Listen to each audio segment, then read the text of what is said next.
قل لو كان معه آلهة كما يقولون إذا لابتغوا إلى ذي العرش سبيلا سبحانه وتعالى عما يقولون علوا كبيرا تسبح له السماوات السبع والأرض ومن فيهن وإن من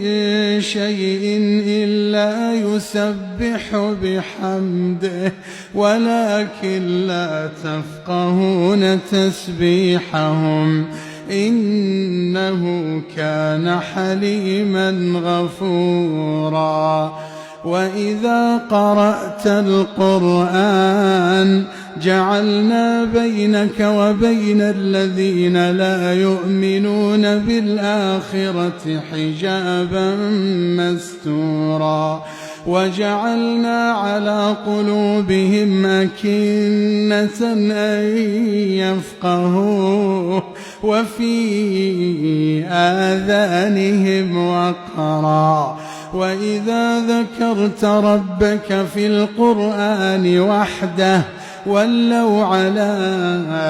أدبارهم نفورا نحن أعلم بما يستمعون به إذ يستمعون إليك وإذ هم نجوى إذ يقول الظالمون إن تتبعون إلا رجلا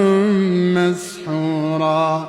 انظر كيف ضربوا لك الأمثال فضلوا فلا يستطيعون سبيلا وقالوا أإذا كنا عظاما ورفاتا أإنا لمبعوثون خلقا جديدا قل كونوا حجارة أو حديدا أو خلقا مما يكبر في صدوركم فسيقولون من يعيدنا قل الذي فطركم أول مرة فسينغضون إليك رؤوسهم ويقولون متاه قل عسى أن يكون قريبا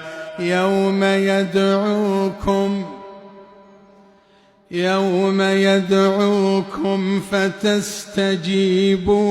بحمده وتظنون إن لبثتم إلا قليلا.